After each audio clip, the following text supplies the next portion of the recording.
I'm interested to hear your take on, whether this is just a negotiating tactic, given the talks that are ongoing right now between the Islamic Republic and the United States, or if this could ultimately be a reality. In the present phase, everything is a negotiating tactic, but some things are non-negotiable. And as always, the question is, what are the goals? It is a victory for Iran that the goals that are being discussed in public are now that they should stop firing at the Gulf nations or at Israel, and that they should reopen the Strait of Hormuz, because neither of those problems existed before the war. That would mean Iran getting what it wants. The discussion right now seems to no longer be about what the U.S. is demanding of Iran, and that in itself is an Iranian victory. And that is why we see very clearly that that we have had a flipping of the psychology here, because in the early days of the war, the Iranians were battered so spectacularly, decapitated so stunningly, and seemingly on the back foot, that there was real talk of, if not regime change, in terms of surrender. The fact that the regime survives for a month, and at this point has shifted the discussion into finding a way to end what has been their counterattack, is in itself a victory for them that makes them feel like they're winning the war. And I fear for Trump at this point, since he has to find a way to spin this into a win ahead of the midterms, given the price that has been paid, I do not think he can simply succumb to the blackmail of Hormuz or even of the missiles being fired at his allies. And that would suggest an escalation may be coming. And that could take the form of Harg Island or other assets being seized. Polling this month, especially earlier this month, found that 93% of Israel's Jewish public backs the ongoing U.S.-Israeli offensive, while only 26% of Arab Israelis have responded the same. And I want to turn now to our international affairs analyst, Dan Perry. We seem to be seeing overwhelming support still for this war against Iran. Would you say that that's changing, given the fact that we're more than a month into it right now and these home front command guidelines have not changed? I would say it probably will diminish over time, but the bottom line will stay the same, which is that the Israeli public has a lot of sympathy for action against Iran that demands an end to the missiles, the nuclear program, and the militia program, which would mean Hezbollah and Hamas and the Houthis, while not exacting a very high price on the Israeli home front. Now, of course, almost between over a dozen people have been killed, but it's not 20,000. And the Israelis had been prepared to absorb some casualties, but not mass casualties. And as long as that continues, which is a function of Iron Dome and Arrow 3 and the other missile defense systems more or less succeeding, as Yaakov said, the law of averages means some missiles get through. As long as that fundamental equation is preserved, and there seems to be some hope of achieving some end to this, other than reversing Iran's actions, but actually getting Iran to concede some points, I think support in Israel will remain high. We're already seeing Israel right now fighting against Iran. Lebanon, the Houthis have now joined in. We are seeing the ongoing fighting in Gaza. And now, security sources, officials in Israel warning about the situation in the West Bank essentially blowing up.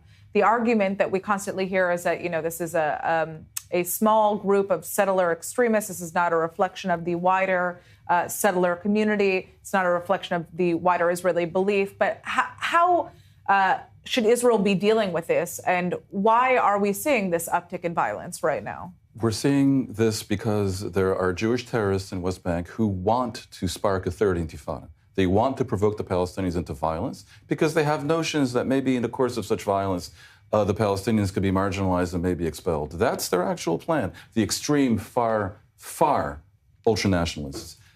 The military is engaged constantly in an effort to fight terrorism in the West Bank, but this government has allowed a light trigger finger, or what looks like it, because you've had scores of incidents with Palestinians being killed who are clearly not fighters, and they haven't been seriously investigated for all appearances.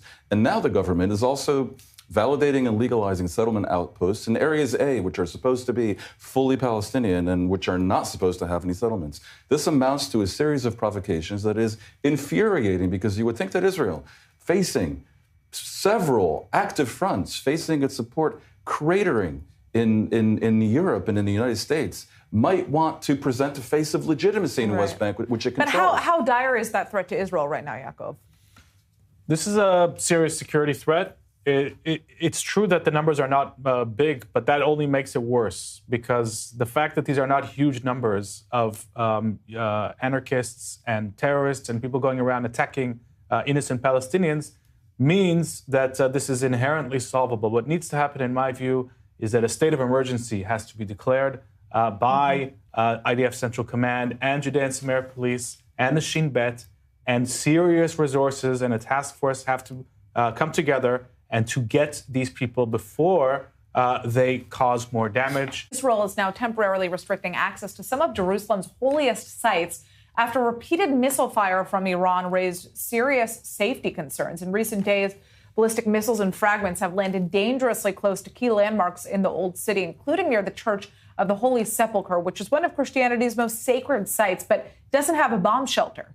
As a result, authorities are now asking worshipers from all faiths to stay away, and they've even prevented the Latin Patriarch Cardinal Pizzaballa from holding Mass there, citing immediate security risks. Well, this comes, of course, at an especially sensitive time, just days before Easter, raising not only security concerns, but religious and diplomatic ones as well. U.S. Ambassador Mike Huckabee says Israel's decision to keep senior Catholic clergymen from worshiping at the Church of the Holy Sepulchre on Palm Sunday is difficult to understand or even justify. Just want to quickly turn back to both of you on this. Dan, I mean, this looks like it could be a very serious diplomatic fallout. The fact that the U.S. Ambassador Mike Huckabee is speaking out about this, clearly demonstrating that he is disturbed by the Israeli decision. What's going on here? Why would this be deemed the correct move to make? I have to think that they really believed that it was necessary for security. But of course, the narrative it looks so terrible that even Mike Huckabee, who is a huge supporter of Israel, sees fit to intervene. And I have to believe that this will be reversed in time for the holiday. But it has to do with what we mentioned before, when the national security minister and the finance minister, who's in the defense ministry as well, are both extreme ultranationalists. This messaging will be all wrong constantly because the political side of the Israeli authorities actually seeks, I'm afraid, in many cases, to put forth a very tough position that is good for them with their base, potentially, but is terrible for Israel's image. It is like a conspiracy against the state of Israel by its own government. Economists are essentially now warning that this could trigger a broader slowdown, even risking the risk of, or raising, you should say, the risk of a global recession if the war drags on. So that turns me back to, of course, our international affairs analyst, Dan Perry. Who is the most at risk right now economically as a result of this ongoing war? No, everyone is, but the oil that goes through the Strait of Hormuz that comes from the Persian Gulf is mainly headed to Asia. So you'd think that, for example, China might care. China also gets a lot of its oil from Iran. Clearly, the knock-on effects go beyond oil. It affects various industries that deal with petroleum products. And the global economy as a whole doesn't need this right now when it's already absorbed a series of disruptions from the American tariffs to a million other things. But looking at the Strait of Hormuz, basically what Iran is doing here is threatening to fire missiles at the ships. And that is nothing that can be presented as legitimate within the international system. For Iran to compare the Strait of Hormuz to the Suez Canal is comical, because the Suez Canal goes through Egypt in its entirety, whereas Iran just has a stretch of territorial waters. You could circumnavigate it absolutely. Iran shares the Strait of Hormuz with Oman, and for that matter, with the UAE. This is an absurdity. I can't imagine that they even intend for it to be taken seriously. And the fact that they present this demand with a straight face, or what appears to be one, via the Pakistanis, just shows how incredibly, despite everything that's happened, they actually think they're winning. And this is a problem that is, I think, even more strategic than the economic issues that we're fretting about. Interesting.